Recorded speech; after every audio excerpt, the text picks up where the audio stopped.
Assalamualaikum warahmatullahi wabarakatuh. Hari ini kita akan belajar mengenai isomer alkana. Beberapa senyawa sering memiliki rumus molekul sama, tetapi rumus strukturnya berbeda. Ini bisa kita ingat-ingat dengan mengimajinasikan seperti ini. Rumus molekul sama, tetapi rumus struktur berbeda. Rumus molekul Rm-nya sama, RS beda. Jadi kayak gini, imajinasikan saja misalkan ada dua orang makan di rumah makan yang sama. Ternyata dua-duanya itu keracunan makanan. Nah, kalau keracunan makanan kemudian kan dibawa ke rumah sakit. Ternyata dua orang itu dibawa ke rumah sakit yang berbeda. Oke? RM sama, RS berbeda. Rumah makannya sama, rumah sakitnya berbeda. Itu imajinasikan seperti itu ya, tapi aslinya seperti ini. Beberapa senyawa sering memiliki rumus molekul sama, tetapi rumus struktur berbeda. Hal ini dikarenakan proses isomerisasi namanya, ya, karena ini isomer alkana. Isomer alkana yang pertama yaitu isomer kerangka. Isomer kerangka merupakan peristiwa isomeri yang disebabkan adanya perbedaan rantai atau kerangka atom karbon. Ini ya kata kuncinya, perbedaan rantai atau perbedaan kerangka atom karbon.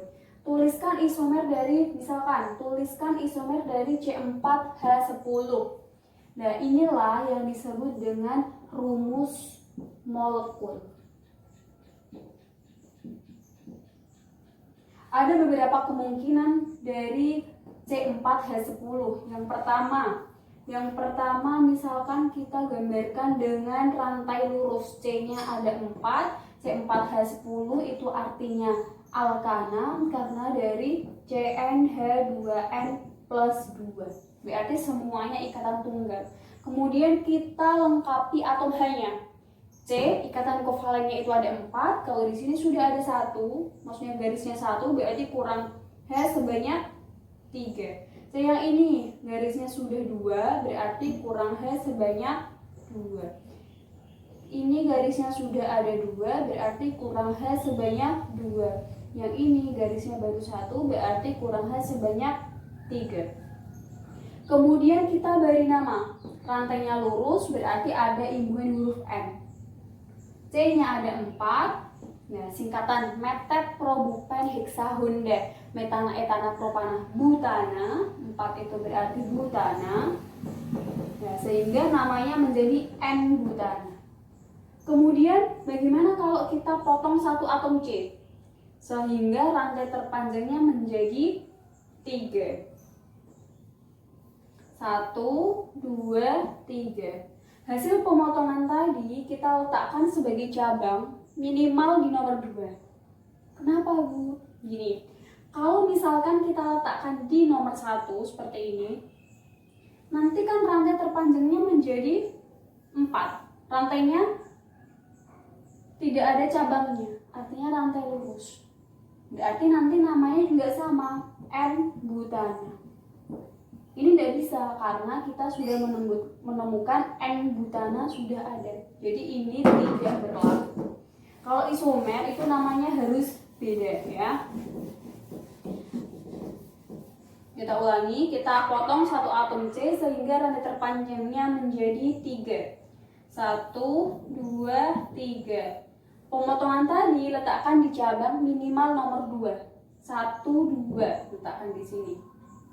Kita lengkapi atom H-nya, di sini baru ada 1 garis, berarti kurang H sebanyak 3. C yang ini sudah ada 3 garis, berarti kurang H sebanyak 1, ini kurang H sebanyak 3, ini kurang H sebanyak 3. Kemudian kita beri nama. Kita beri nama dengan cara mencari rantai terpanjangnya dulu. Rantai terpanjangnya 3 ya, lurus 3, ke bawah juga 3. Kita ambil yang lurus saja. Berarti ini sebagai alkil. Alkilnya 1 berarti namanya metil. Di nomor 2 ya. Berarti namanya 2 metil atom rantai terpanjangnya ini 3, berarti 2 metil propana. Gitu. Kalau misalkan cabangnya kita pindah ke nomor 3, berarti nanti rantai terpanjangnya 4 lagi, namanya N-butana lagi. Jadi sudah tidak bisa. Jadi sudah selesai.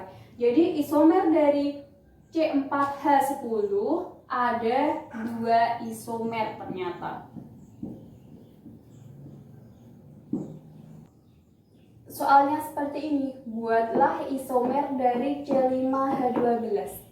C5H12 itu merupakan golongan alkana karena rumus umumnya CnH2n plus 2.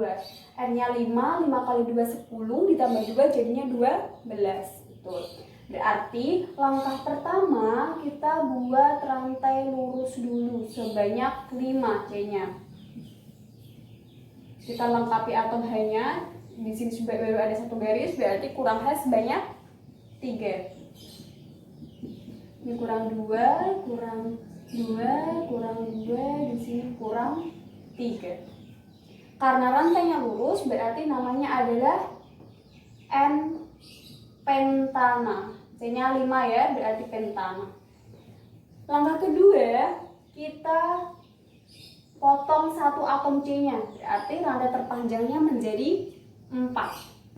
1, 2, 3, 4. Kita letakkan sebagai cabang minimal di nomor 2. Kalau misalkan kita letakkan di nomor 1, berarti nanti rantai terpanjangnya menjadi 5 lagi, gak ada cabangnya, berarti ada imbuhan N. Namanya N-pentana, berarti sama dengan tadi ya, tidak boleh. Kemudian kita potong 1 atom C-nya, kita letakkan sebagai cabang di nomor 2, berarti di sini. Lengkapi atom H-nya. Ini H3, H2, H3. Kita cari rantai terpanjangnya. Rantai terpanjangnya adalah 4. Ini sebagai alkil di nomor 2. Berarti namanya 2 metil. Rantai terpanjangnya 4, berarti butana. Kalau sudah kita potong di nomor 2, kita letakkan cabangnya di nomor 3. Kira-kira namanya sama atau berbeda? Kalau namanya sama berarti bukan isomer. Kalau namanya berbeda berarti itu isomer. Rantai terpanjangnya 4. Cabangnya di nomor, kalau penomoran dari kiri berarti nomor 3. Kalau penomoran dari kanan berarti nomor 2. Kita pilih nomor yang terkecil, berarti penomoran dari kanan. Namanya berarti 2 metil butana. Nah, ini kan sama ya. Berarti ini bukan isomer gitu. Berarti isomer dari pemotongan 1 ini sudah tidak bisa lagi. Kalau memungkinkan pemotongan 2 dari rantai lurus, kita coba dulu. Berarti rantai terpanjangnya menjadi 3. 1, 2, 3. 2 hasil pemotongan kita buat sebagai cabang. Minimal di nomor 2. Kita gambarkan dulu rantai terpanjangnya 3. Kita letakkan satu-satu di nomor 2. 1 di bawah, 1 di atas. Lengkapi atom H-nya. Ini C itu ikatan kovalennya ada 4, berarti kalau garisnya sudah ada 1 kurang 3. Kita cari rantai terpanjangnya. Rantai terpanjangnya ini 3, berarti atas dan bawah ini sebagai cabang. Di nomor 2. Berarti namanya 2,2 dimetil propana. Ya, ini namanya berbeda ya dengan yang atas. Artinya ini merupakan isomer dari C5H12. Kita cross check lagi. Rumus molekulnya kan ini C5H12. rumus strukturnya ternyata berbeda. Ada yang rantai lurus, ada yang bercabang 1, ada yang bercabang 2. Namanya pun berbeda-beda. Inilah yang disebut dengan isomer. Kalau kita mau ngecek boleh. C-nya ini ada 1, 2, 3, 4, 5. C-nya 5. Hanya 3 tambah 2, 5 tambah 2, 7 tambah 2, 9 tambah 3, 12. Berarti ini sama. C5, H12. Yang kedua, C-nya 1, 2, 3, 4, 5. Hanya 3 tambah 3, 6 tambah 1, 7 tambah 2, 9 tambah 3, 12. C5, H12. Sama kan?